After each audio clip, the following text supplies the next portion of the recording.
Hi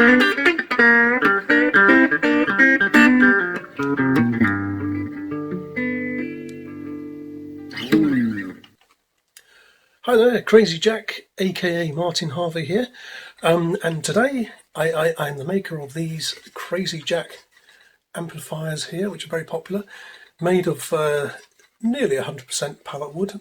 In this little junior series I'm actually using a birch plywood front, which helps with the resonance a bit. It also helps keep the cost down. The rest of it's genuine pallet wood. Anyway, I'm not here to talk to you about these amps today. I'm here to talk to you about these things. Yes, battery clips. Now, in all of my amplifiers, I feature a battery compartment so that you don't have to take the back off or anything complicated to get inside and change the battery. All you do is open the battery compartment, change your battery, close the cover, and away you go, ready to play again. On a lot of my amps I'm trying to do away with this plastic thing, and in some of my amps I've come up with some really neat solutions, and I'll show you those in other videos. But for today I'm going to talk about battery clips and, you know, plastic and stuff. Anyway, now in all of my amps there's a battery compartment, and for the last couple of years I've been making my own battery clips. Now these things are great, and you probably, if you've done anything with electronics or amplifiers, you know, battery amplifiers, you've seen these before, kids' toys and so on. They're everywhere, and they're made by the gazillion, somewhere like China probably. And to be fair, I opened one up the other day to have a look inside, and they're fairly robust. They look cheap and flimsy, but the connections are actually pretty good. Anyway, I like recycling, and I tend to end up with loads of batteries like these hanging around, and as you see I'll mark the voltage on there as the voltage goes down. Now when the batteries, these 9-volt batteries are new and they're 9 volts, they play beautifully. As the voltage drops, as they wear out, they drain, the tone goes down, and eventually you get this mushy distorted sound around 8.5 or less volts, and then it's time to change the battery. So I have loads of these hanging around, which could probably be used for other purposes. We don't need that 9 volts, but I go through so many of these that I tend to end up with dozens of them. So I thought about, what can I do to recycle them? I don't want to just chuck them in the bin at the shop. And then I saw an interesting video by some chap. I'll see if I can find it again and put the link in the description. In the description below, yes. Oh, by the way, if you like my videos, please like and subscribe and stuff. It's just an excuse to do this. Right, anyway, no, but seriously, please do like and subscribe. I've only got about less than 100 followers. I'm hoping to break 100 one day. Right, now, as I said, I've got loads of these hanging around, and I saw a fantastic video about a guy who takes these apart and makes his own battery clips. And he did it more as a sort of just a sort of curiosity, investigative thing. But I thought to myself, hey, that's what I could do to recycle bits and pieces from the batteries and actually use them again. Now, inside my amps, I have one here that I made earlier. There's the battery in this compartment, and if I just do that, you'll see a Crazy Jack handmade battery clip. There it is. Now, it's very, very similar to the, you know, mass-produced thing, but I think these are actually more sturdy. And in this little video, I'm going to show you how you make it. So, stay tuned. Oh, and if you haven't liked and subscribed, you know what to do. Okay, here we go.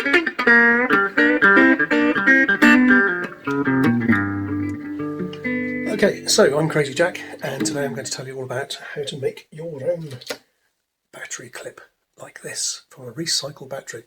Now, I'll just take you through some of the things. I'll pop that one back in there, pop it there, close it up, and that's how easy it is to use put a battery in a Crazy Jack amp. Right, I'm just going to go through some of the things on the bench that we need. Come over here, let's have a look, shall we? Okay, so here we are at the bench, worktop, desk, table, call it what you want. Okay, and I've just got a scattering of stuff on the bench here. It's amazing what you need sometimes to do a simple little job in the house. You need to take out all your tools. Anyway, just going through, this is pretty much what you need to make your own battery clip. So you'll need some wire. I'm nearly out of black, but I've got some more tucked away. Anyway, I use red and black generally because it's, you know, standard convention, red and black, positive, hot, signal and ground. Oh, sorry, just jumping ahead. The reason I decided to make this video right now is because I'm halfway through, well, nearly finished actually, soldering together this little kit. This is one of the Crazy Jack kits. Whoops. This is one of the, sorry about that, wobbled the camera. This is one of the Crazy Jack kits, which you can just put into a cabinet of your choice. And in a later video, bang the thing again, in a later video, I'm even going to be showing you my special circuit testing board. Now here's another kit which is hooked up to this testing board, and I'll show you how I test my amps in another video, but I'm trying to make them a bit shorter. So instead of making one long video, I'm going to split it into two. So anyway, so I got to the point where everything's wired on here. Here's my the circuit, the core of the Crazy Jack amplifier. This is your guitar in pair of leads. This is your speaker lead, and that's the only thing you're going to need to solder when you make a kit. Here's your LED on a nice long, wet, bendy bit of wire, so you can put the LED anywhere you want, and similarly the switch. So there's the kit pretty much wired up. And I realised the next job to do was to wire in a battery clip. Now, I'm trying to do these things quickly today, but I realised I was out of battery clips. Here's one I've wired up for some other purpose. I'm not sure what I was doing with that.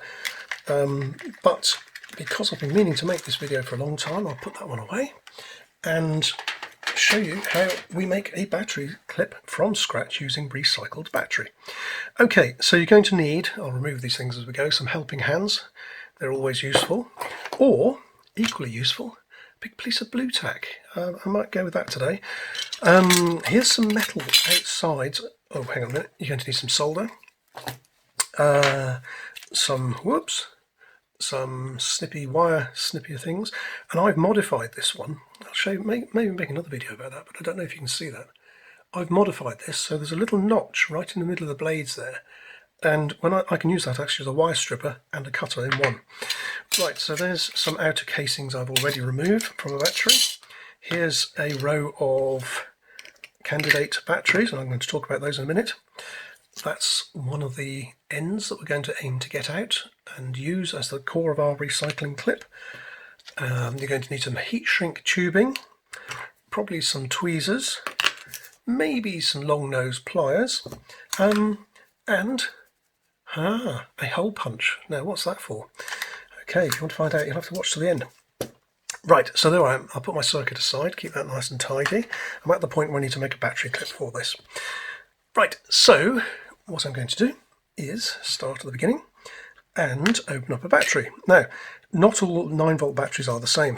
I primarily used Duracells because I found them to be very reliable when I'm testing, and I recommend these. And when I send out Crazy Jack amps, I usually put a free one of these, depending on the order, the offer. Usually put a free one in these so you don't have to rush out to the shops or try and find a place that sells them.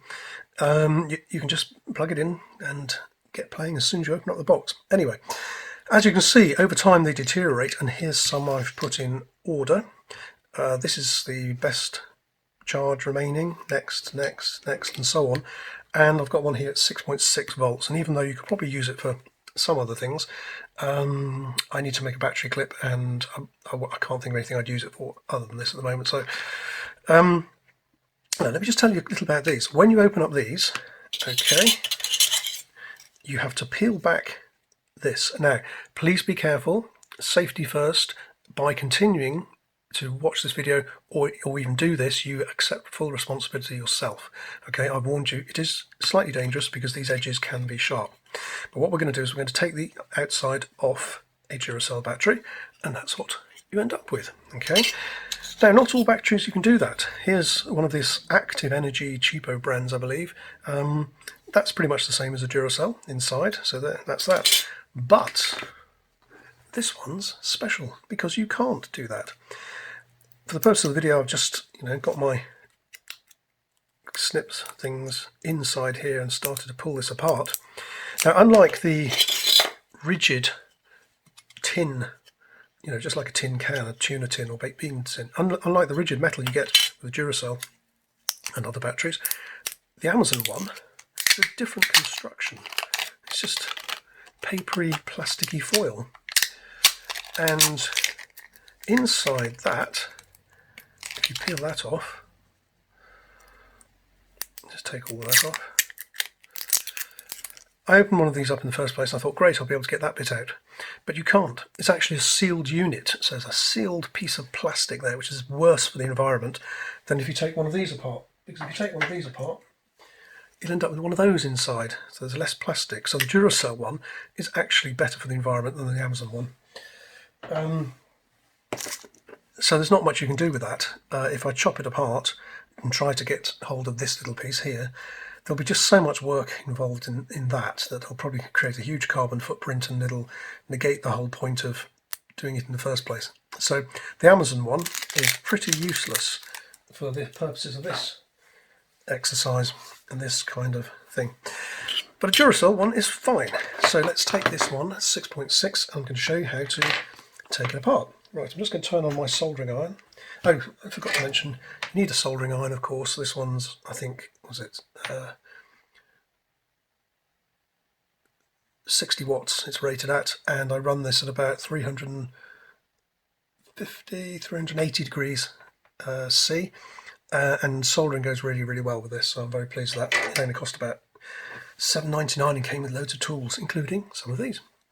Right, so what we do, I usually find at the bottom end of the, I'm hoping this is all in focus, at the bottom end of the battery, I just get my little snips in the side there and start to peel back. And once you get it going, it's actually pretty easy. You've just got to remember to be, not force things, because the last thing you want to do is slip and cut yourself badly with that. So there you go, it's that easy.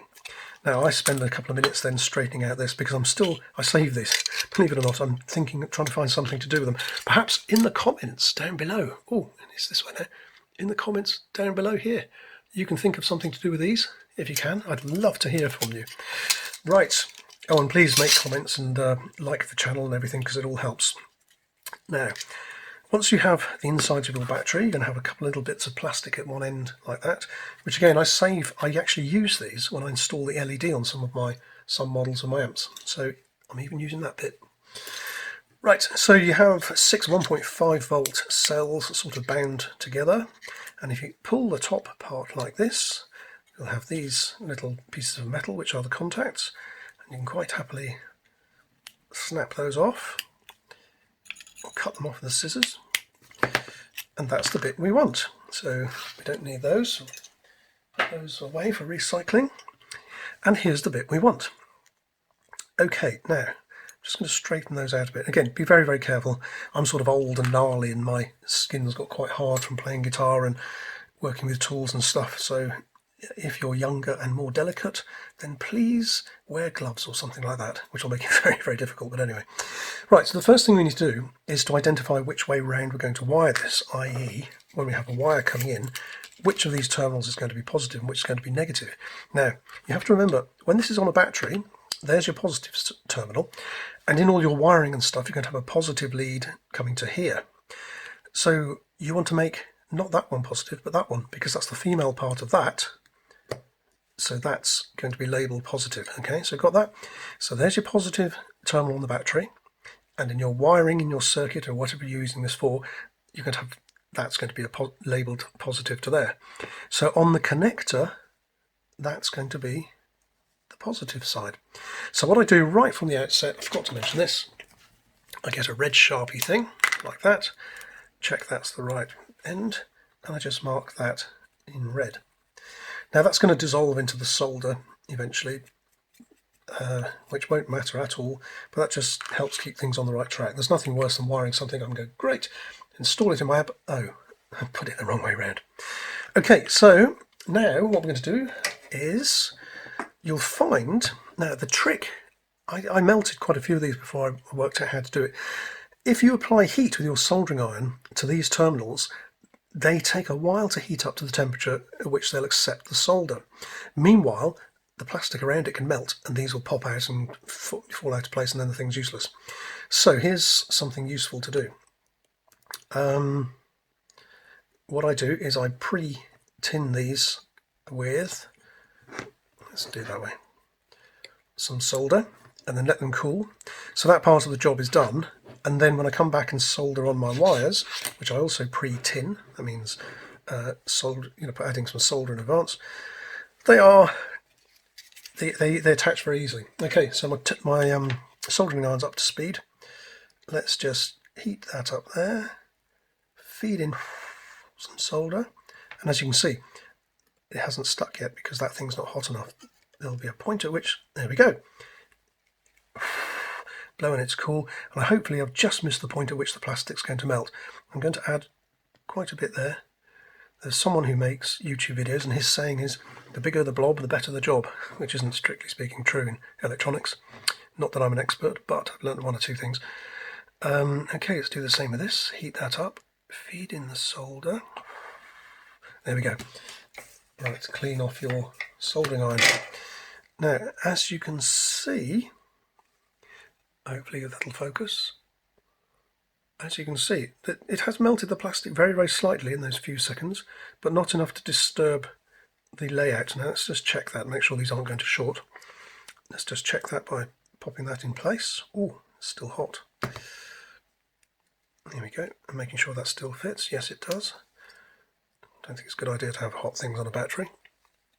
Anyway, that's cooling quite quickly now. It just shows you how hot these little things do get. Right, so just pop it on there again, just to check that's okay. Yes, that's all working nicely. So the next thing to do is to solder up the leads. Now, I'm going to do the negative wire, because I'm going to have it coming this way. That's just a personal preference, you don't have to. But I'm going to do my negative wire first, ground. So I'm just going to use my modified clippers. What are they? Wire cutters, snips, whatever. To bare a piece of wire. I think I put on my batteries 25 centimeters on the kit. Now that's very long piece, but that enables me to have lots to play with in terms of where I put the battery compartment inside the amp. The amp could be big or small. If you need more than that, you can have to solder on an extra piece of wire. But anyway, there we go. So 25 centimeters of negative wire. Well, it's any old wire, but I'm going to make it negative. Ground. And I want it soldered onto this terminal here. So I'm going to add some solder to the wire in the first place, as I said I would. Just so that the two, having it pre-tinned like this, prepares it nicely. And then when the two meet up like this, the connection is made almost instantly. You can feel the warmth of that in my finger there. That's the first connection done. So in the second wire, piece of red wire, I'm going to make this a tiny bit longer. Cut it off like that. Strip the end of that, ready to go on the circuit board. Right, and this one is going to be soldered to here. So take off this one now, that's done. Pop this one in place. And as you can see on the jaws of my helping hands here, those little crocodile teeth are quite sharp, so I've actually put some heat shrink tubing, put that on, heated it up, and it shrinks around the jaws, and that protects the wires, stops them from getting cut by the crocodile snip things. Right, so let's tin that wire. A little bit of solder on the end like that, and that's done. Pop it down onto there like that. Help it to warm up, and that's done. So you can see the advantages of, I can turn off my soldering iron. I've got a little foot switch under my desk because I turn it on and off as I need. Right, so there we go. So that's that all soldered, and to be honest, that's pretty much it. That's the hardest bit done. Now, just for structural purposes, I fold those back over like that. They're not touching. Oh, a bit hot. And I'm going to trim those off with the scissors. I'm sorry if this is going in and out of focus. Can't remember if I set the autofocus properly in the first place. Anyway, we will find out. Oops. Right, so just trim those off. Bend those over like that. And now, dear reader, you're going to find out. Oh, I'm just going to twist these together to keep them in place. And in fact, you might as well twist the whole thing. Twisted pairs of wires apparently help reduce interference from other sources. And it just keeps things tidy, keeps things together. And when you're going, oh, what's these wires dangling off here? You remember, well, they must be intended to go together because now the twisting changes the length of it, but, because they're twisted together, so there must be some reason in that. So there, as you can see, this is starting to take the shape of a battery clip. All we need to do is to protect this from the outside world by insulating it a bit. And sometimes I trim these slim so they'll fit through a battery compartment. In fact, I will do that with this one. I wasn't going to bother, but so what I do, again, using my snips, I take about 2mm off each edge. That's going to fly everywhere. Likewise, I'll have to clear up later. So I'm paring it down to a thinner profile, and that will enable it to slip inside those little plastic battery compartments a little more easily. Now, if you wanted to be really obsessive about this, you could sand off or file the insides. I've got a file to hand. I do. So I can't remember if I do this or not usually. I'm just going to do that just to stop it breaking the heat shrink. Oh, ow, ow. Yes, it is sharp. Because that works quite well actually. It's not the right size file, not type of file. I've got a round file. I should be using some sort of flat thing, but in actual fact, a few strokes of that, it's improved it. It's good. Right, so let's just take off that little corner there, shall we? Hoping this is all in camera. Do another little whiz with a file. Yeah, it's okay. Nothing too offensive there. Now, this is where we need the hole punch. And I'll show you why. Because this is going to go... This is a heat shrink tubing, and it comes in all shapes and sizes, as you can see. I use these big black bits here because you're going to obviously need a big bit to go over this. Now the idea is the heat shrink tubing is going to go over there. Huh, but where are the holes? Right, this is where you need your hole punch, see? Now, it's very, very simple. I need to get a better pen for this. This gold one I've got here used to work. It doesn't anymore, but I can just about see it, so you're going to have to trust me. So I mark it like this. You won't be able to see that at all, but it is marked. To mark the position of the two terminals. And then with the hole punch, as you can see, I've got little arrows there, there, there, and there, which help me to centre things. Now, the shrink wrap tubing, heat shrink tubing is flat like that, and I want to use it flat, so I'm going to distort it that way to put my holes in the middle. And then I just line up my mark with my little arrows. Sorry, I'm going to be off camera a second while I do this. Hoping that's okay. Like that. And there, you've got half a circle. When you flatten it out, nearly a circle. Now, I can see I've gone below my mark on that one, so I'm going to put this one correspondingly offset. Excuse me while I'm off the camera. Try and get this right this time. There we go. And there's our two little holes. Now, let's see. Going to feed that on this way, making sure that those little tags are covered in the back. And then that, if I've measured it correctly, will slip nicely over there, anchoring it in place. And all we need now is a heat gun, which I don't have. I keep meaning to buy one, I forget, but I'll use a lighter in this case. Be careful, as I say, we accept no responsibility for any injury or death by accident when using any of the things here. I'm just showing you how it can be done. I'm not saying go and do this. Okay, so if you do anything like this based on my videos, you accept full responsibility. Otherwise, please stop watching the video now. Right, so heat shrink tubing. Oh, the sun's come out. There we go. Good, like this. That's going to not particularly responsive, this one. Go like that. Shrink up nicely, and when that's nice and hot, whoops, maybe too hot, I'm going to grab my pliers and squeeze it together for a second. Got a little bit hot there, started to burn. If I squeeze it together like that, and just give another go to this end, and gently squeeze that together. Not too hard, we don't want to squash the wires. And the sun's come out for a lovely finish shot there of your finished battery clip.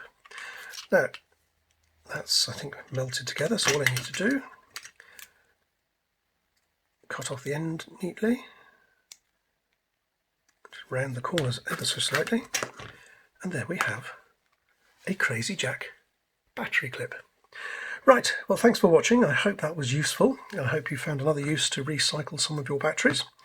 My name's Martin Harvey, Crazy Jack, maker of Crazy Jack amplifiers. I don't have a website yet, ironically, but please check out my amps on eBay. They're all on eBay. And I'll show you some of the others I've been making as well, as soon as we're here. This one is a Tin Man. Why? It's made out of a tin can. What's special about it? Oh, it's beautiful. Shall we have a little play? Let's just be prepared for some awful guitar playing, because I never practiced before I do this. This one's got a switched input, so as soon as you plug it in, it comes on. Volume knob, not a lot to it. I'm going to be playing on my trusty Telecaster here, which is a wine red thing like this, with a Crazy Jack relic bridge, by the way. And let's see if I can drag out some tunes today, shall we?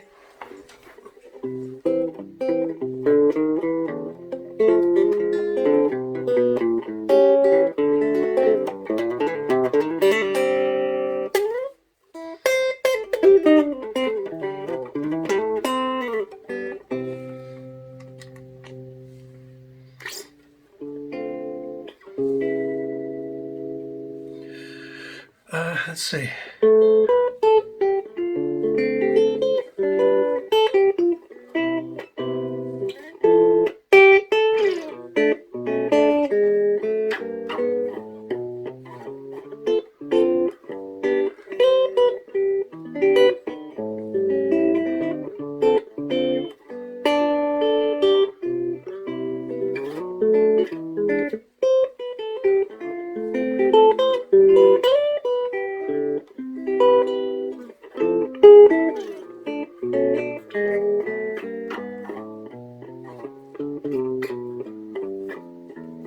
Etc. Okay, bye. Crazy Jack, over and out. Right. Sunshine.